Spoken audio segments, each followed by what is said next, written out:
aja kita ke pertanyaannya. Yang pertama yang ingin saya tanyakan, apa pandangan kalian berdua tentang pergaulan bebas yang marak di kalangan Gen Z saat ini? Apakah Anda melihat sebagai suatu yang positif atau yang negatif? Boleh dijawab dulu dari Yoman. Oh, boleh, oke. Kalau dari gua sih, menurut gua terhadap pandangan tentang pergaulan bebas Gen Z ya, buat sekarang tuh ada dua, yaitu dampak positifnya dan juga dampak negatifnya. Yang pertama tuh ada dampak positifnya, lu melihat lah sekarang kayak dari zaman sekarang udah ada TikTok, udah ada Twitter ataupun itu, terus orang bisa berkembang dengan sendirinya dengan cara ya lu melihat dari online, lu bisa berkembang, lu belajar dari aplikasi yang udah ditersediakan sekarang. Dan tampak negatifnya menurut gua, karena dari aplikasi online banyak juga beberapa situs atau apalah itu yang bisa ngerusak pikiran lu maupun pandangan lu dan kepribadian lu, dan lu belajar dari media online karena sekarang udah zamannya udah online lah semua lah. Kayak itu aja sih menurut gua kalau buat pandangan pergaulan bebas dari Gen Z kalangan sekarang. Oke, makasih atas jawabannya Yoman. Boleh kalau dari Taya? Kalau untuk aku, untuk segi positifnya itu kayak Gen Z kan tumbuh di era digital yang benar-benar terbuka gitu kan.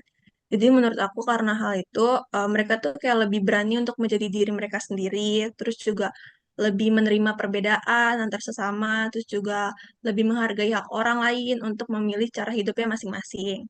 Terus untuk yang negatifnya, kita tuh ada budaya yang kayak ikut-ikutan gitu kan, atau FOMO. Jadi kayak gara-gara budaya seperti itu, jadi kayak mereka tuh merasa harus mengikuti tren yang ada gitu loh di lingkungan pergaulannya, meskipun tren itu tuh membuat mereka tuh nggak nyaman. Jadi itu sisi negatifnya dari pergaulan bebas.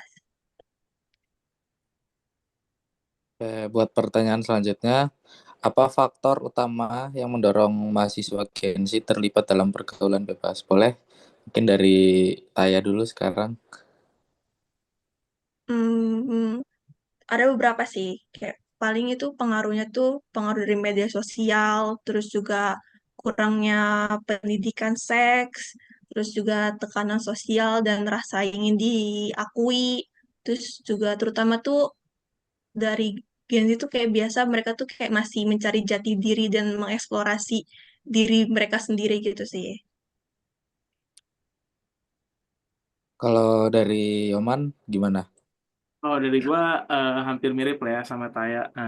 Mungkin dari lingkungan pertemanannya yang teman-teman yang membawa ke jalan yang menjerumus ke yang tidak benar, jadi kita terbawa, ataupun dari kurangnya pendidikan juga kan, itu sangat berpengaruh banget menurut gua. Karena pendidikan seks itu buat di umur sekarang itu penting banget. Itu aja menurut gua. Oke, terus untuk pertanyaan selanjutnya, sejauh mana pengaruh media sosial dalam membentuk perilaku pergaulan bebas di kalangan Gen Z? Adakah perbedaan signifikan antara kehidupan nyata dan yang digambarkan di media sosial?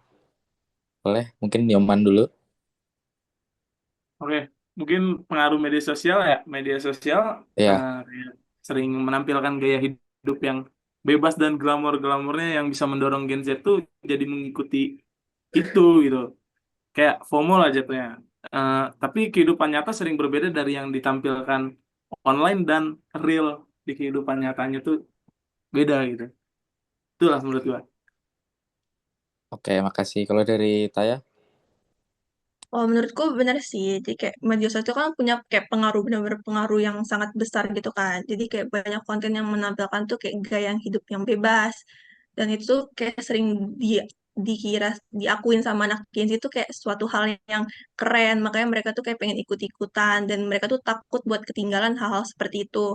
Jadi menurut aku, eh, yang ditampilkan di media sosial tuh yang gak sesuai sama realita, kayak di media sosial kayak kelihatan seru padahal enggak, terus juga pada kelihatan sempurna padahal dunia nyata tuh kayak penuh dengan drama, tekanan dan segala macam. Jadi seperti itu. Oke, mungkin buat pertanyaan kedua sebelum terakhir, bagaimana penilaian Anda dampak pergaulan bebas ini dalam kesehatan mental maupun akademik para mahasiswanya? Mungkin dari Taya dulu. Untuk kesehatan mental, pasti banyak mahasiswa yang mengalami stres, terus kecemasan, terus juga bakal kayak kehilangan arah hidup kan, gara-gara kayak hubungan yang nggak sehat seperti itu. Terus kalau dari segi akademik, kayak gara-gara pergaulan bebas yang nggak sehat itu, kayak akademis itu kayak bisa jadi turun, terus kuliahnya kayak ancur-ancuran, tugasnya nggak pernah dikerjain. Jadi, seperti itu. Kalau dari Yaman, Eh, Mirip-mirip sih, bisa dibilang mirip-mirip karena dari teman-teman tuh bisa terbawa terus jadi ngebuat lu tuh jadi ngeganggu fokus lu dalam kuliah, terus lu bisa mengurangi konsentrasi lu dalam belajar jadi kurang fokus, terus kayak lu bakal mengalami penyesalan nanti mungkin untuk kesehatan lu atau apapun nanti selanjutnya di tahap selanjutnya. Eh, itu aja sih menurut gua. nah sekarang pertanyaan terakhir, apa solusi dari kalian berdua untuk mengedukasi mahasiswa Gen Z yang terkena pergaulan bebas? Biar nggak terkena ya. Ya, Ini biar nggak terkena. Kalau ya menurut solusinya. aku, eh, kan biasanya orang tuh nggak bakal paham kalau mereka tuh nggak ngerasain dulu gitu kan. Jadi Ya, menurut aku dari orang terdekat sih, kayak mereka tuh kayak bisa memberi contoh hal yang baik gitu. Iya kayak mereka tuh kayak bisa memberi contoh kayak terkait kalau kamu ngelakuin hal ini kayak gini tuh kayak gini-gini loh, kayak gini-gini loh. Jadi kayak lebih ke orang terdekat aja sih biar lebih didengar. kalau dari Yaman, Solusinya ya, solusi dari permasalahan ini ya, menurut gua eh, balik lagi ke yang pertama tadi ada kita melakukan pendidikan lah, pendidikan, terus lebih mendalami soal yang kayak gitu, dan intinya selalu taat dalam beragama dan beribadah karena yang namanya agama atau bunda itu pasti mengajarkan yang baik dan benar ke jalan yang lurus. Balik lagi kepada Tuhan kita masing-masing, oke? Karena pelajaran agama tidak pernah oke. salah. Oke, sip. Ya, Itu aja bro. mungkin makasih buat kalian berdua.